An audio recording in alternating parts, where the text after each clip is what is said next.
The new year could be a good time for a parenting reset. While some are starting 2026 with new health or financial goals, some are aiming for things like more patience, less yelling, being more present with their kids. But that can be easier said than done, especially coming off the busy holidays. Child psychologist and host of the Post-Traumatic Parenting podcast, Robyn Koslowitz, has some tips for keeping our parenting resolutions. Robyn, thanks so much for coming on. So you say the key to becoming the parent you want to be is recognizing that when you fall short, it's not you, it's your trauma app. Can you explain that concept of the trauma app? So I believe that trauma creates software in our brain where we adapt to a traumatic experience. Like maybe when you were a kid and you were stressed out, you learned to yell or to dissociate or to people please. And now you're a parent and your child comes to you and they're being somewhat stressful and you yell. But it's not you, right? It's your trauma. That trauma app in your brain executed this yell program. It's not that you were this mean parent who wanted to yell. It's that your trauma app made you do that, or you spaced out and dissociated, or you said yes when you meant to say no. It's really what trauma taught you to do. It's not you, it's your trauma.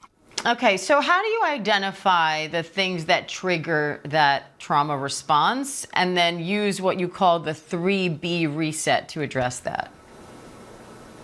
So whenever you notice yourself doing something that's not consistent with your values, like you're yelling when you've resolved never to yell again, or you're saying yes when you mean to say no, or you're snapping at the kids and you just meant to be patient, at that moment you say, wow, there's a pattern here. Why does this keep happening? Why is it that whenever it gets stressful, I yell and I meant not to? Why do I let them have screen time right now when I really said we were going to stick to a certain amount of time and it was over? What happened there?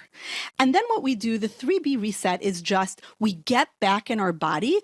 Actually, I use something like a sour candy or a red hot candy, something that really gives you a body sensation, or I just notice a color in the room, or I notice myself breathing.